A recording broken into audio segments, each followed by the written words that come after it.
hotel. They got such a runaround. It's very upsetting, Oz.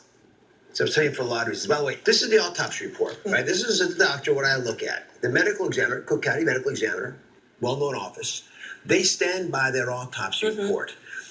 But there are parts of this puzzle that do not add up. And there's one really important issue. She was seen on at least 4 hotel cameras. And there was allegedly a camera right above the freezer that she walked into. Oh, that's a big problem. Now, how can it possibly be? We don't have that footage. It seems like it's the most obvious thing to look at. Because the camera that would have been trained on her going in the freezer, or who put her in the freezer, doesn't exist.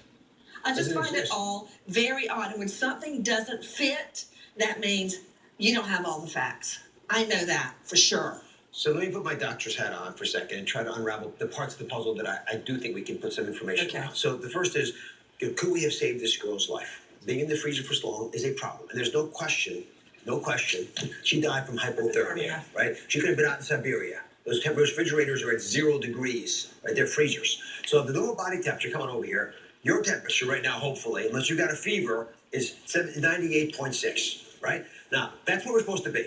Your body will shut down in order to preserve itself as the temperatures begin to fall. It's trying to make sure it doesn't have a problem. So you get between 48 and 56 degrees, it all shuts down. Your breathing, mentation, everything. This is a catastrophe. Walk-in freezers have a temperature. They're required to have a temperature of 0. So you're going from 98.6 to 0, and on the way there, you'll get to this temperature. It is hard to say how long it took Kenneka to freeze to death. We don't know. Now, can I ask one other thing of you? You're really worked up about the clothes being pulled off. I am. So I looked into that. I don't know if this is what happened to her, but when you begin to freeze, your body shuts down, pulls all the blood back to the core, away from the skin. But just before you die, there's this phenomenon called paradoxical undressing, where you actually, because the body can't protect itself, it gives up, lets all the heat go out, and because you feel all of a sudden a surge of heat, like a hot flash, you begin to try to get your clothes off. Now, you're disoriented, you can't do it right. We think it probably happens 1 in 3 times. So, more than likely, that's not what happened, but it's a possibility. I'm going to just put it out there. Oz. No, look, I hear what you're saying. But you add that to somebody slipping something in her drink, possibly. She's fine 1 minute, an hour later, she can't even walk. She's on the, I can see, shall I believe you in my lying eyes? I mean, I'm telling you, this isn't right. I don't care what happens, paradoxical undressing. There could be something more sinister at play, and we just pointed out something I want to bring the audience into when we come back, because this may be the biggest clue of all. But first, I want you to meet Kenneka's family, because they're here, and they're speaking out, and they are demanding answers. Be right back. We're back investigating the mysterious death of 19-year-old Kenneka Jenkins. She went missing during a hotel party for approximately 21 hours. You heard right, 21 hours, until she was found dead in the hotel's walk-in freezer. Kenneka's mother, Teresa, and her sister, Lenore, are here. They're opening up exclusively about the day that changed their lives forever. I can only imagine how difficult this is for you. I'm going to show you and everybody an image of your daughter. Okay. It's the last image we had from before she went to that hotel that evening. Beautiful young woman. Very difficult to imagine how you would even cope with this tragedy. I've been holding it together. Well, I haven't. You haven't? I haven't. Lenore, you're the big sister. Yes. There's all this gossip out there. Whenever there's a public event, that's what happens. What do you want people to know about who your sister really was? She was a great person. She was my backbone. She was my best friend. She was the reason why I had so much strength that I had from her and my mom. So can I ask you about that day? Yes. When did you guys first find out that Kenneka was missing? Okay, I was laying in the bed. I get a call at 4:34, which would be September the 9th. So in the morning? In the morning. So you're automatically a little concerned because you're getting called at 4 in the morning. Most parents are. So Yes. I don't like getting calls at 4 in the morning. Yes. And what'd you hear when you opened the phone? And it was from my daughter's friend. And I heard she said, Ma, we can't find Kenneka. I say, you can't find Kenneka. I say, wait, please don't leave my baby. So say one more time. I'm gonna be clear on this. Sorry. So you get called at 4 a.m. And what's going on at the hotel? These girls are looking for their friend, right? Yeah. And they said the hotel wouldn't give them no help. And as they walked around looking for my sister, they said the hotel told them if they don't leave, they would call the police on them. They're trying to find a missing person, and they're being chased off the premises. Yes. Yes. So then, what did you do? And I went to the hotel myself. And when I went up to the hotel, I had my daughter's picture in my phone. And I went to the front desk and I asked the manager there. I said, my daughter friends woke me up and told me that my daughter, they lost her in this hotel. I say, can someone please look at the security cameras to see if they see my daughter? And she told me no. She stated to me that that was police matters. They couldn't even look themselves at the cameras? I asked them, could they look themselves? The hotel itself, Crown Plaza. And she stated to me no.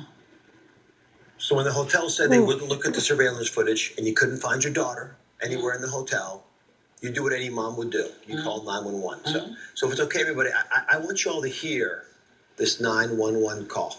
Let's just play a portion. Again, she's only been gone for a couple hours. She could be somewhere with one of her friends, or again, it is only a couple hours since you hadn't seen her, correct? Or since her friend supposedly hadn't seen her? Correct. It's been about 3 to 4 hours now. Are you looking to file a missing persons report then? I just want to know, is it possible they can look at the cameras and see, could they send the police out here and ask them to look at the cameras and see if they've seen her on their cameras around that time? Even if I did send an officer, it would take a little bit for us to get the camera footage and for us to pass it on to the detectives division. Okay. So what would you suggest? Well, again, the only thing I would suggest maybe just give her a couple hours, or she could have went somewhere with one of her other friends, and who knows what her friends are saying is true, you know what I mean? What do you guys think? Bullshit. Are you kidding me? Excuse my As a mouth. physician, as a doctor, as a dad, it just makes me angry, frustrated. You're barely sitting there. I've never heard a 911 dispatch say, "Oh, don't worry about it, it's fine." I've never heard of that. Maybe her friends are lying. I've never heard that in my life. Wait a couple hours. It's the absolute wrong thing to do. And Yes. the time is ticking for her body temperature going down. Freezing to death is one to get to, but whatever's going on, carjacking, kidnapping, time is not your friend here. Exactly. At what point did the police finally say, this is a problem? This young woman's been missing. When we went, they didn't. They came to arrest us. That's how the police came. Came to arrest you? Yes. To arrest you. Yeah. For what? And this was like 6:30 in the evening. Why would they arrest you? Because Lenore and them and the rest of the family member, they go upstairs. One of the kids pulled this fire drill, figuring by them pulling the fire drill, everybody will run out. But they didn't, and they was knocking on doors and all them had their phones, and they was like, with Kenneka picture, asking them, did y'all see her? Did y'all see her? Because we're figuring she's got to be in this hotel somewhere. So the police came because you were going through the hotel? They came to arrest us Yeah. with K9s. So did they arrest you? No, They asked me what was going on. They had no clue that a young girl even came up missing. This is 20 hours later. They still didn't know there was a No, missing woman? they didn't have no clue, and the manager was acting clueless. They said they didn't even see her entering the So hotel. how did they find the body? Who found that she was dead? Well, the detectives told me that they found her, but when I heard it on the news and read the newspaper, I heard an employee found her. But if you would have saw her in that state, the first thing would have came to my mind, something happened to her. Like someone did something to her? Yes, like someone did something to her. Now, they told us they didn't see nothing, no foul play, no faulty play, or whatever. Are you angry that you were ignored? Yes, I'm one. Yes, I'm angry. I'm hurt, more so. All right, up next, we have even more questions. The shocking autopsy details, they stopped me dead in my tracks. Stay with us. 19-year-old Kenneka Jenkins, who was found frozen to death in a hotel's walk-in freezer. But her autopsy report shows there were other things at play. We're joined now by the family's attorney, Larry Rogers Jr. So Larry, the autopsy report shows there's a substance in Kenneka's blood called topiramate. Yes. This is an anti-seizure medication. Why is this of interest to you? It's of interest to me because there's no evidence that she was ever prescribed the medication. Granted, she's a 19-year-old, but her mother knows her well. You can tell from the way she responded to the initial reports that her daughter was missing. Yeah, it's bizarre. It caught me as well because this is a drug you'd have to be prescribed. So how do you even get a hold of this? So I looked into it a little bit. And just to be clear, Kenneka's blood level, her blood alcohol level, was 0.112. Let me show you this video again of her stumbling through the hall. Right? Some of you probably have had a little too much alcohol. 0.112 does not do this to you. No, not at all. That's not what 0.112 alcohol looks like. If topiramate was mixed with alcohol, but changes it. Because topiramate with alcohol can cause sleepiness, dizziness, slow motor skills, can blur your vision, you can pass out. Lots of things can happen that most folks would never know, and you're never supposed to put them together. So we also found it can be used off-label for weight loss. Your daughter looked very trimmed. Did she ever take weight loss No. pills like this? No, she was trying to gain weight, if anything. Right, so I'm trying to search by it. Then I thought, well, is it one of those party drugs? Could it be a date rape drug?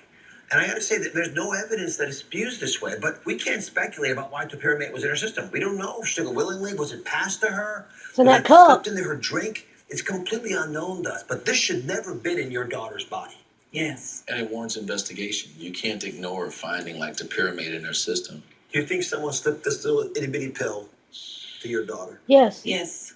My daughter didn't like taking pills. That would really get me upset. Yes. Someone drugged my child. Yes.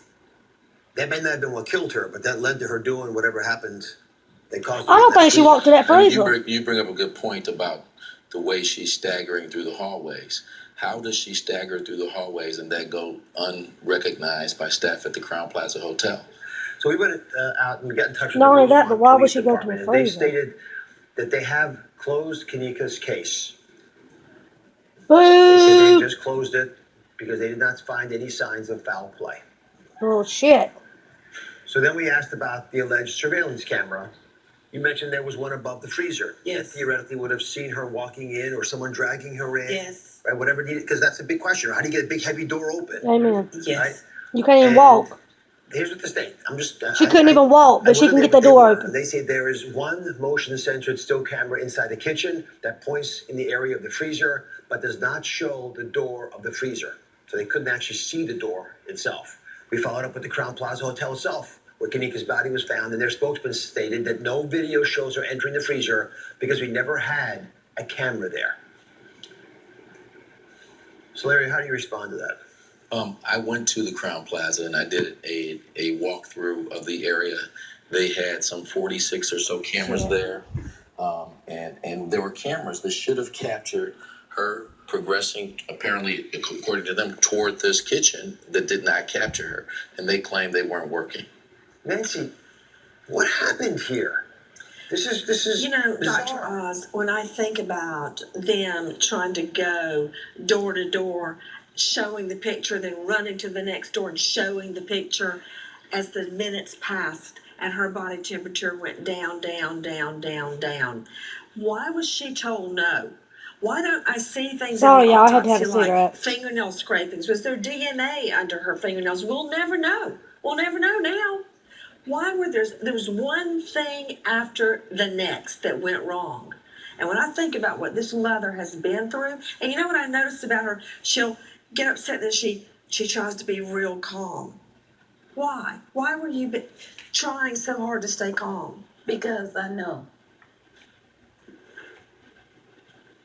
Well, to get my daughter, because I knew something was going on with her. I needed help. That's it. From the day she called me, she asked for help.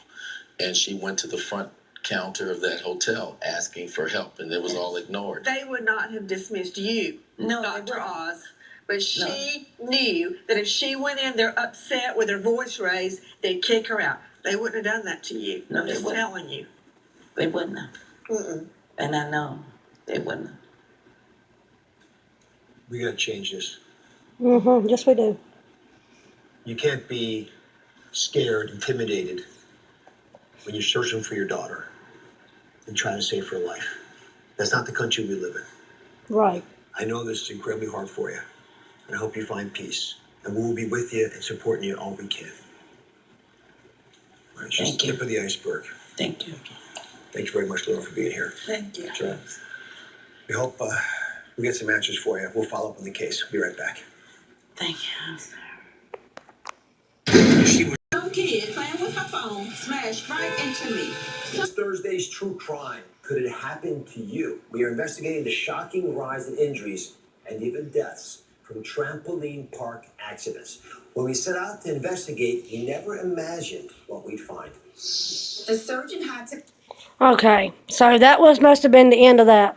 But I'm gonna put this out there. And like I said, I mean, I've been following this case since day one. I've seen all the YouTube videos that everyone else has posted. I've seen all the shots. I've seen the text messages. I've been on the Facebook checking all that stuff out. I don't care what anyone says. They can close that case if that's what they want to do. But I'm going to tell you now, that girl did not walk to that freezer. That girl was drugged. She was raped. And she was abused. And I hope and pray to God that whoever did this to this girl goes to jail. I hope and pray to God that they can find out what all happened, they can get it resolved, and I hope and pray that her mother can sue the hell out of that Crown Plaza hotel. There's a lot of unanswered questions, there's a lot of things that we don't know, and I understand that. But something happened inside that hotel that day, that night, and it was a setup from day one. That girl did not deserve what happened to her. And whoever did that to her, they will pay. One way or another, they will pay. But for now, that's the end of this video. I hope you guys seen all of this. And if you like, please share. Please like and subscribe. And we will continue to find answers for Kenneka and her family.